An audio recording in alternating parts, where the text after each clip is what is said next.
Hi guys, hope you're doing well. Today we'll see exactly what to do to get and to stay shredded. As you can see somewhere on the screen, I am pretty shredded. I'm not insanely shredded, but I'm decently shredded. And on top of that, I've been like that for a long period of time, for all my life. So I know exactly what to do, what lifestyle is sustainable to get and to stay shredded, because it's something to get shredded. Anyone can do that. You just do a severe calorie deficit for a few weeks or a few months depending on your baseline, a bunch of cardio, and then you're shredded.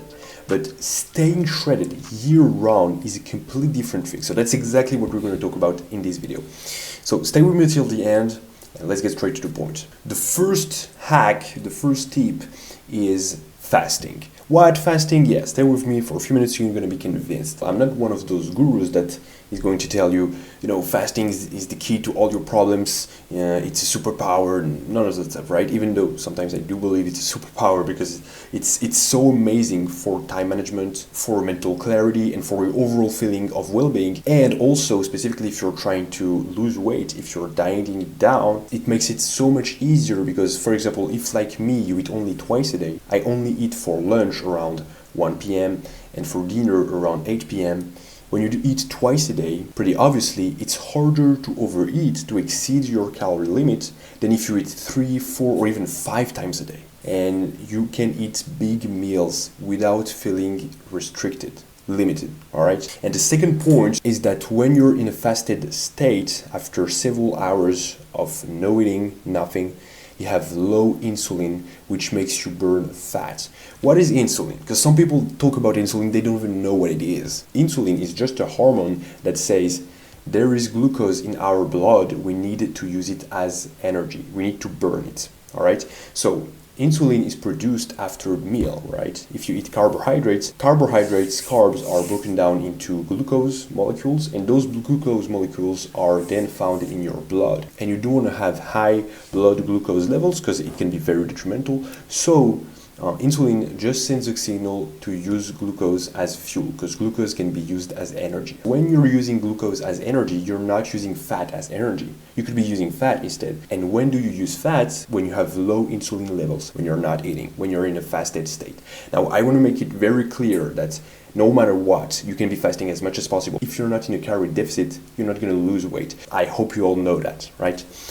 But where fasting is extremely advantageous is that if you're in a calorie deficit and you're fasting, firstly, it makes it much easier to sustain that calorie deficit because you can eat bigger meals. That was the first point. But also, the second point is you're going to actually use fat as your primary fuel source. And you're not going to use glycogen, blood glucose, muscle, protein. No, you're going to use fats. And don't worry, any intermittent fasting routine, whether that's a 6-hour feeding window or an 8-hour feeding window, that is completely sustainable. Now, the second advice is drink a lot during the day, especially when you're eating. You're going to feel more full, right? You're going to be more satiated. If you drink a liter of water with your meal, let me tell you, you're going to be perfectly satiated. And of course, you don't want to just drink water. You need to drink water with electrolytes to actually hydrate your body and retain the water. And if you're well hydrated, water plus electrolytes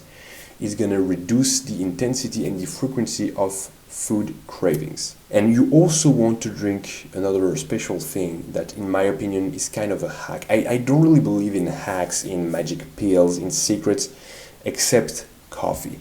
Coffee is there is no words to describe how awesome coffee is. Let me tell you, coffee has 0 calories.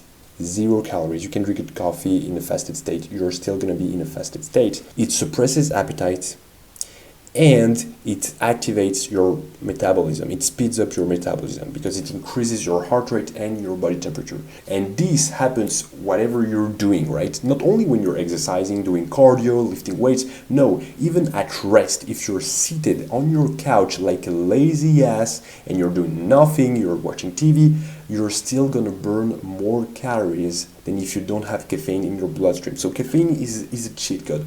Now, not really a cheat code per se, because because it's not something that is going to make you burn 500 calories per hour out of nowhere, of course, but it's definitely a bonus, and it has no side effects unless you take it too late, because if you take it too late, of course, it's going to mess up your sleep. But if you take it in the morning, in the early afternoon, no big deal. 0 calories, suppresses appetite, and makes you burn more calories. Now, the fourth advice is eat a bunch of greens. Vegetable fruits are great in general, but I'm not your dad. I'm not going to tell you to eat your fruits and vegetables. You'll know that. But greens specifically are awesome, broccoli, cucumber, zucchini, because they are the highest in food volume and the lowest in calories. In 100 grams of cucumber, there are like something ridiculous, like 10 to 15 calories, which is literally nothing. Cucumber, in my opinion, is the best green vegetable of all, right?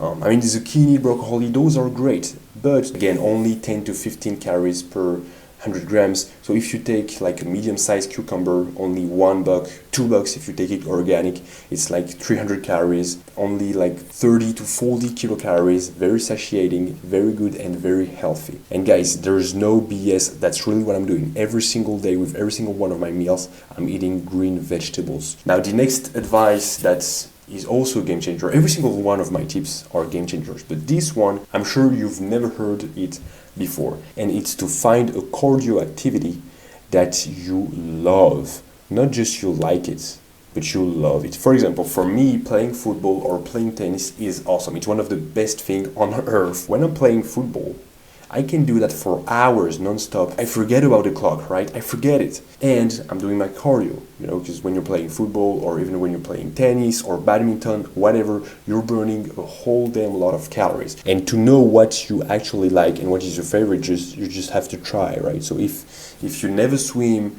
try for once to go to the swimming pool. Maybe you're gonna enjoy it.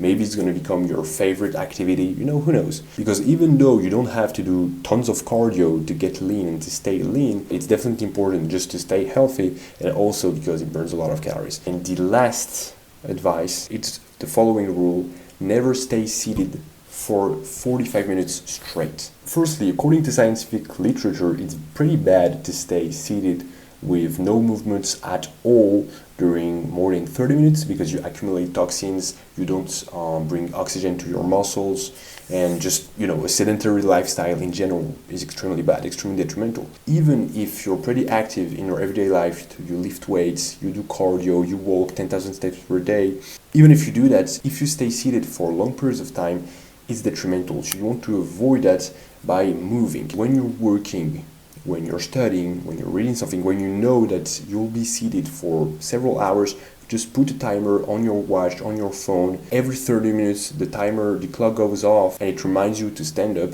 get some steps in, do some push-ups if you want, just go upstairs to the restroom, get downstairs, go drink a glass of water, whatever. Because the thing is, a sedentary lifestyle is bad for your overall health, but also when it comes to getting shredded, because to stay shredded, again, you have to activate your metabolism, you have to burn calories. And if you go upstairs to the restroom, then you go downstairs, you just do it once every 30 minutes, but you do it every single day for several weeks, for several months on end, then it's all gonna add up, it's all gonna compound, and it's really gonna make a huge difference. So never stay seated for more than 45 minutes. Put a timer every 30, every 40 minutes, you walk, you get some steps in, you do some push-ups, whatever you want. Now, I hope you enjoyed this video, guys. I hope you learned something. I hope it's gonna help you. I really do. It would be awesome if you actually implemented something in that video.